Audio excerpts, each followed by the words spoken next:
कि आपने इस कार्यक्रम में आए।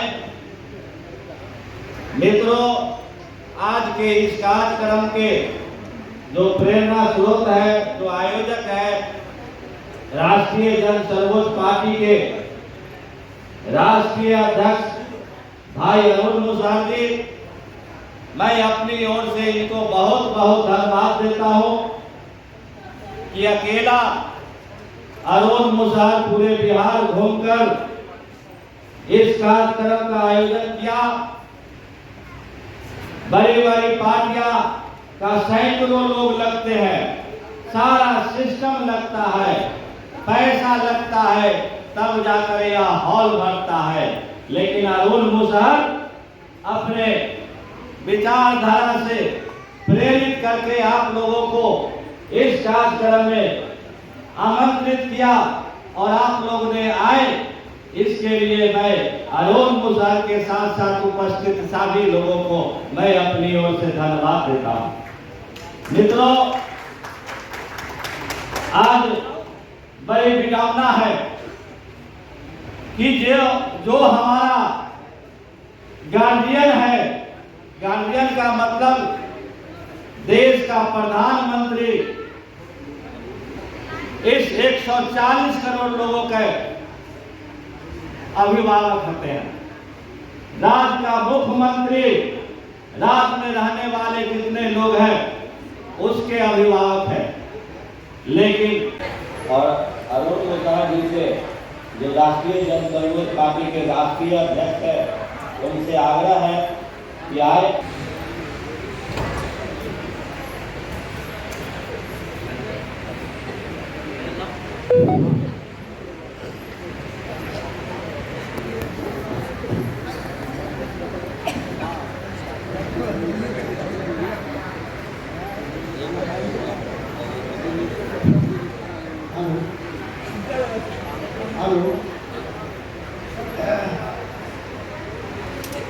कुछ कहने से पहले समता, स्वतंत्रता, बंधुत्व एवं न्याय, मेरा दांत को किस होना चाहिए, मेरा बेटा को किस होना चाहिए, मेरा भाई को किस होना चाहिए, यही विडंबना है, यही दुख की बात है। मैं इन्हीं बातों को बोलकर जय भीम, जय संविधान, जय मातृभूमि। राष्ट्रीय जन सर्वोच्च पार्टी का आज कार्यक्रम हो रहा है, उसके बारे में बताइएगा क्या वजह से? राष्ट्रीय जन सर्वोच्च पार्टी का कार्यक्रम है। यह कार्यक्रम के माध्यम से यह बताने की कोशिश की जा रही है कि इस देश में जो लोकतंत्र, वह लोकतंत्र अब इस लोकतंत्र में बहुत तरह के खामी पैदा कर दिया गया है। नतीजा है कि न तो जनता अपनी सवाल पूछ रहा है और न ही सत्ता में बैठे लोग उनकी दुख तकलीफ की आह भी पूछ रहे हैं। और ये सब काम जो हो रहा है, ये सब राजनीतिक जमींदारी के तहत हो रहा है। राजनीतिक जमींदारी कायम है यहाँ इस देश में। पहले तो जमींदार दूसरे तरह के थे, अब राजनीतिक जमींदारी पैदा हो गई है। यहाँ जितने दल के लोग हैं, चाहे राष्ट्रीय पार्टी हो या क्षेत्रीय पार्टी हो, सभी लोगों ने एक कानून बनाया लोकसभा में। कब? जब राजीव गांधी की सरकार थी, 1985 में एक बिल संशोधन लाया गया, संविधान में संशोधन किया गया और संविधान में संशोधन करके एक कानून बनाया गया, जिस कानून का नाम था दल बदल कानून। और दल बदल कानून के तहत लोगों को यह प्रोविजन किया गया कि अगर कोई सुप्रीमो को अगर विरोध करता है तो 1-2 आदमी 5 आदमी विरोध करेगा तो उसकी सत्ता खत्म कर दी जाएगी। अनेक वहाँ भी डिक्टेटर का रोल अपनाने का काम किया है। तो तब क्या किया गया?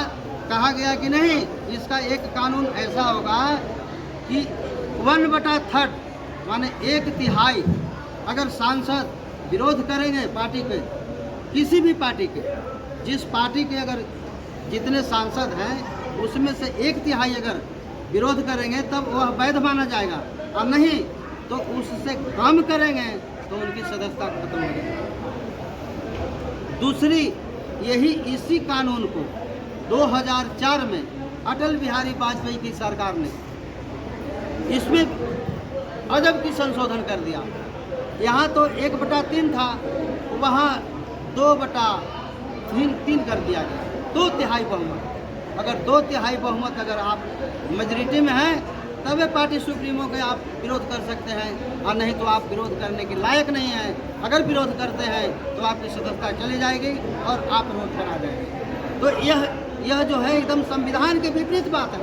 इसलिए विपरीत बात है कि जनता पर कानून लागू करना है तो आप साधारण बहुमत से पास कर देते हैं, और वही जब सुप्रीमो पर लागू करना है तो 2/3। यह कानून जो है बनाया गया है खास करके डिक्टेटरशिप, तानाशाही स्थापित करने के लिए। इसलिए हम चाहते हैं कि इस पार्टी के माध्यम से राजनीतिक चेतना जनता में जागृत हो। इस जागृति के ख्याल से यह कार्यक्रम को किया। क्या कहेंगे सर, चुनावी वर्ष है, क्या लग रहा है चुनाव की तैयारी कर रहे हैं क्या आप? जी, चुनाव का तो तैयारी है ही। चुनाव की तैयारी के साथ में लोगों को जागरूक करना हमारा काम है। लोगों को बता रहे हैं कि देखिए, जो भी सरकार अभी वर्तमान में है, लोगों को क्या दे रहे हैं, क्या कर रहे हैं, गरीब गुरबा के लिए क्या किए हैं, क्या नहीं किए हैं, इन लोगों के सामने में है। इसी को मैं बताने के लिए लोगों को यहाँ पे लाया हूँ।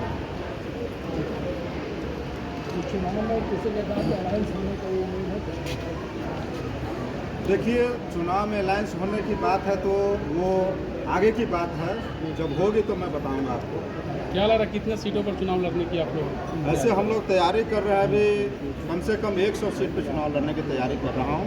भारतीय लोक चेतना पार्टी से 100 सीट पे चुनाव लड़ना। डांगी जी, सुभाष जी, ये बताइए कि राष्ट्रीय जो है आपका क्या बोलते हैं, भारतीय लोक चेतना भारतीय लोक चेतना पार्टी है, राष्ट्रीय जन सर्वोच्च पार्टी है, तो क्या पार्टी। दोनों दल विलय करेंगे क्या? विलय करेंगे क्या?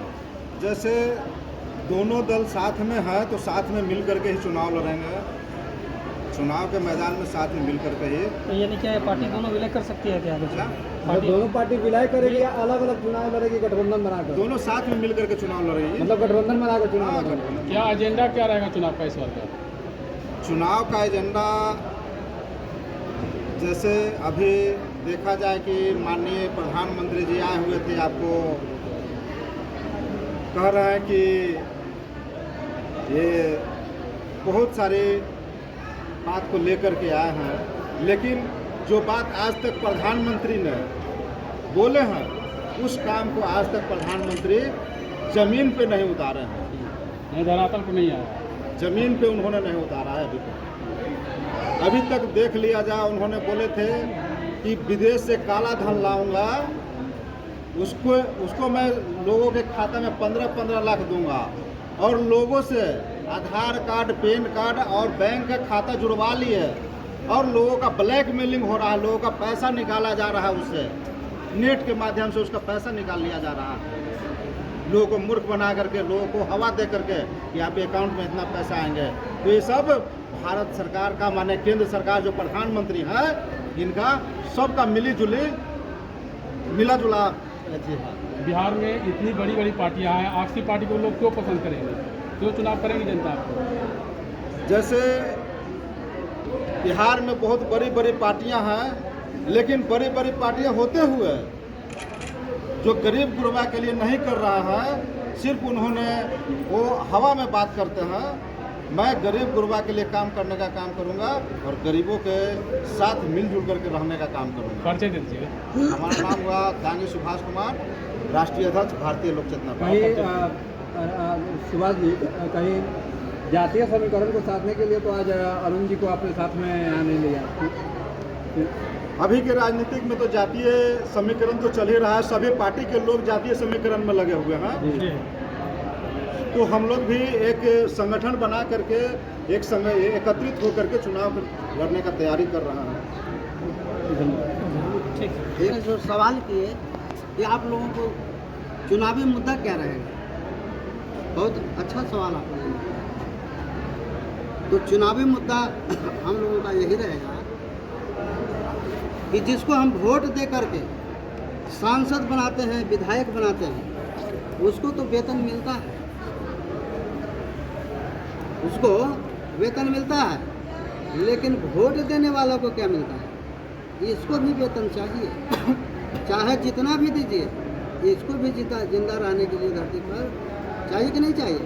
जो वोट देंगे उनको भी वेतन चाहिए, आप मांग कर रहे हैं। हाँ, वोटर पेंशन दीजिए, नहीं तो वोटर वेतन आज दीजिए। तक की राजनीतिक में तो अभी ऐसा तक कोई सवाल उठाए नहीं है, आप खड़ा कर रहे हैं सवाल इसलिए खड़ा कर रहे हैं कि आपने संशोधन संविधान में क्यों कर रहे हैं? संविधान में एक गो संशोधन कर रहे हैं, चाहे 42वां संशोधन देख लीजिए, चाहे आप 25वां संशोधन देख लीजिए, आपका 52वां संशोधन देख लीजिए, आपका 51वां संशोधन देख लीजिए, सभी संशोधन में क्या ये आप लोग नए गठबंधन बना? हाँ, गठबंधन के साथ हम लोग काम कर रहे हैं और आने वाला समय में परिस्थिति और स्थिति पर राजनीति निर्भर करता है। अभी हम जो बता देंगे वह उस समय की परिस्थिति और स्थिति अनुकूल रहेगा कि विपरीत रहेगा, वो तो उस समय तय करेंगे। लेकिन ऐसा है कि हम लोग एक साथ रहेंगे और समय आने के अनुसार हम लोग समय के अंतराल में अपना रणनीति स्थिति के अनुसार बदलेंगे। विनोद जी क्या कहेंगे? जागरूकता जो है आपने सम्मेलन करवा रहे हैं, उसके लिए क्या कहना चाहते हैं? अभियान जागरूकता समाज का सम्मेलन का प्रेरणा स्रोत वरुण मुखर्जी है और क्योंकि जो परिस्थिति है, जो सिस्टम पर बैठा हुआ लोग है, खास करके प्रधानमंत्री कहते कुछ है करते कुछ है, और जो विडंबना है समाज में, देश में, राज्य में, कि जो समस्या पैदा हो रही है, इनके कारण जो नफरत फैलाया जा रहा है, धार्मिक उन्माद, सामाजिक उन्माद, उसको हम लोगों को, जनता को जागरूक करने के लिए आए हैं कि नहीं, उनके अफवाहों पर न जाए और सब लोग मिलजुल कर रहें और शांति, प्रेम, भाईचारा कायम। Thank you.